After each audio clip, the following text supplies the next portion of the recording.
Bonjour tout le monde, bienvenue au lendemain du conseil de la séance du 4 novembre de la ville d'Amos. Alors, on avait un ordre du jour qui était quand même pas très costaud, quelques points quand même intéressants. Je vais commencer tout de suite avec le contrat qu'on a donné au cerf Galichan pour les végétaux.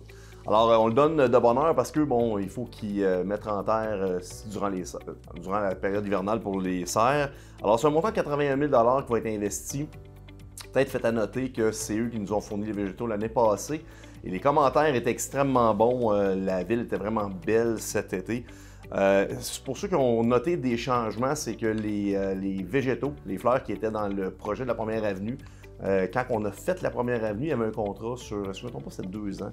Alors là, c'est nous qui s'en occupons. Alors, il y a une harmonisation qui est faite avec le reste de la ville. Alors ça va super bien. Nos équipes travaillent extrêmement fort pour que la ville soit fleurie. Et d'ailleurs, on est 4 fleurons, puis on veut le maintenir. On a nommé M. Mario Bédard, conseiller municipal, qui fait quelques mois qu'il est avec nous, commence à prendre une belle expérience. Alors, on l'a nommé à la commission de dynamisation du centre-ville d'Amos, une nouvelle commission qui va avoir un plan d'action pour rendre le centre-ville un petit peu plus dynamique. Il va, bon, vous savez, j'avais nommé il y a quelques semaines Luc Valcourt, là, qui est la personne responsable là, de mettre en œuvre le plan d'action. Bref, je suis bien content que Mario ait accepté le défi. D'ailleurs, lui, il remplace Robert Julien qui s'occupait du développement économique. Et c'est un des premiers dossiers là, que Mario va piloter par lui-même. Alors, il était très heureux, très enthousiaste, fidèle à lui-même. Sinon, en 4.4, on a négocié avec le Conseil des arts et des lettres. On voulait augmenter la part territoriale pour le projet. C'est de l'argent qui est redonné à un artiste. Il y a 7 500 qui vient de la MRC, 2 500 qui vont venir de la ville, donc 10 000 par année pendant 3 ans, pour les 3 prochaines années. Et le calque rajoute 1 à chaque dollar de données. Alors, ça va faire une enveloppe là, bonifiée allant jusqu'à 20 000 par année.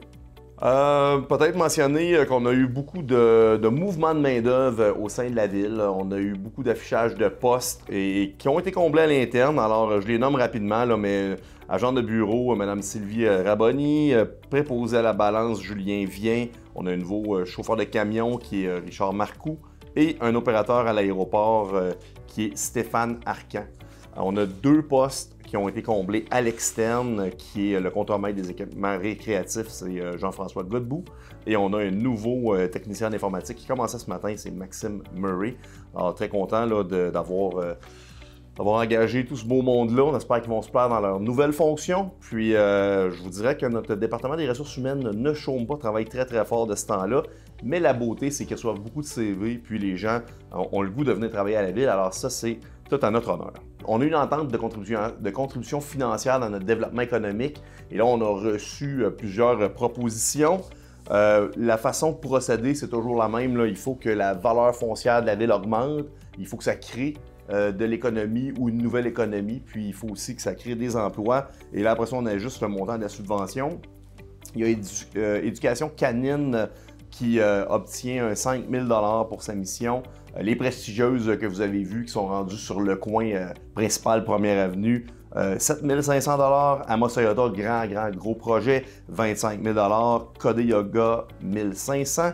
On a aussi 4 cotes 1 000 puis il y a le grand projet qui est en train de se faire là, de remorquage Belle-Île pour un 10 000 Alors, félicitations. Félicitations d'avoir déposé puis de vous être qualifié. Puis en même temps, c'est tous des beaux projets qui viennent stimuler le dynamisme de notre ville. Peut-être mentionner, en 4.15, on va aider la centrale de coworking.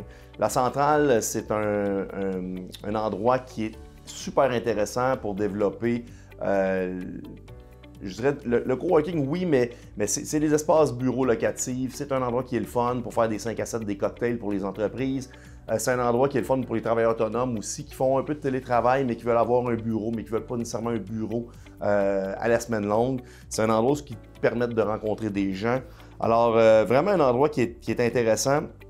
À l'époque, il y avait Josiane puis Emma Wells qui avaient démarré tout ça. Emma portait le phare jusqu'à tout récemment à bout de bras. Il y a un nouveau conseil d'administration. Alors là, nous, on a décidé avec les autres organismes, là, CLD, SADC, MRC, on a décidé de réinjecter chacun un 4 000 $ pour l'année en cours 2024 et l'année prochaine aussi un autre 4 000 $. Puis là, ça veut dire que, bon, on parle de 4 x 4, donc 16 000, qui est quand même un montant intéressant, qui vont venir, je dirais, faciliter l'utilisation, puis en même temps, on espère faire de la promotion pour que nos entrepreneurs, pour les gens de la place, utilisent de plus en plus cet endroit-là, qui est un endroit qui est essentiel et important pour notre ville. On a eu aussi des grandes félicitations à faire, là, des gens qui ont reçu des prix là, à l'échelle du Québec. On commence par la bijouterie Riche Or, qui est bijoutier de l'année selon la Corporation des bijoutiers du Québec. Alors, c'est pas peu dire. Félicitations à Alain et à sa fille. C'est un grand mérite. Et il y a Mario Rouillé qui a eu le prix Hector Routier au niveau de l'AEMQ, qui est l'Association de l'exploration minière du Québec. C'est pour souligner sa carrière et son implication au niveau de l'exploration minière. C'est pas peu dire. C'est un bel honneur. Puis en plus, c'est Hector Routier qui est premier maire d'Amos. Alors, c'est extrêmement pertinent. On les félicite tous les deux. J'ai envie de faire peut-être quelques petites annonces au travers de tout ça. D'abord, les stationnements. Depuis le 1er novembre, il faut lire les petites pancartes. On ne peut plus se stationner de nuit pour faciliter le déneigement. J'appelle au civisme au niveau des bornes électriques. C'est important. Généralement, les usagers, les gens qui ont des voitures électriques, une fois qu'ils sont chargés, ils ont tendance à enlever leur voiture pour laisser la place à d'autres. C'est pas toujours le cas. Les bornes sont gratuites, on n'en mettra pas des dizaines de plus. Là. Ça fait des années qu'on est comme ça à Amos. On est très fiers que nos bâtiments municipaux puissent avoir des bornes de recharge totalement gratuites. Je vous invite à déplacer votre voiture une fois que vous avez terminé votre charge. Vous avez des applications pour savoir votre pourcentage de batterie, il est rendu où. Et en plus, ça serait quand même bien que vous utilisez les bornes dans la mesure où vous utilisez aussi le bâtiment. Vous allez au gym, vous allez au complexe sportif, vous branchez votre voiture, ça fait du sens. Branchez votre voiture, puis vous en allez ailleurs, c'est un peu gênant, surtout que tout le monde se connaît à Amos. J'appelle au civisme. Peut-être vous mentionnez aussi qu'on est en séance budgétaire, ça va quand même assez rondement. On a presque finalisé la MRC, on tombe dans celui de la ville d'Amos. Juste mentionner que la ville d'Amos fait un budget provisoire ville et Saint-Félix. Il y aura fusion, donc le budget sera annoncé et présenté seulement au mois de janvier, lorsque la fusion sera entérinée. Ça reste que bon, on prend de l'avance pareil, puis on va être prêt. Je vous le dis, c'est quand même difficile là, avec les taux d'intérêt qui ont augmenté, les renouvellements de certaines portions de dette font que les taux d'intérêt augmentent, l'affectation sur la dette, donc le remboursement qu'on doit faire à chaque année. Ça met une pression supplémentaire. Je vous le dis, là, on va vraiment encore se serrer la ceinture au niveau du budget d'opération, mais aussi dans les grands projets. Sachez qu'on va être très soucieux de nos indicateurs de performance de la dette. Peut-être sur un autre ton, j'ai fait plusieurs visites d'école dans le cadre de mon passage à Survivor. Puis j'avais pas lancé l'offre comme ça. C'est plus des professeurs qui tripaient sur Survivor qui m'avaient appelé pour me dire « Viens donc faire une petite conférence dans ma classe, ça serait vraiment le fun ». Je vous invite, si jamais, avant que ça s'essouffle, parce qu'on s'entend que les mois passent, puis à un moment donné, on n'en parlera plus ou presque de mon passage à Survivor, mais si jamais vous voulez intégrer ça dans une classe ou quelque chose, juste me parler sur Messenger, ça va me faire plaisir de venir faire mon tour.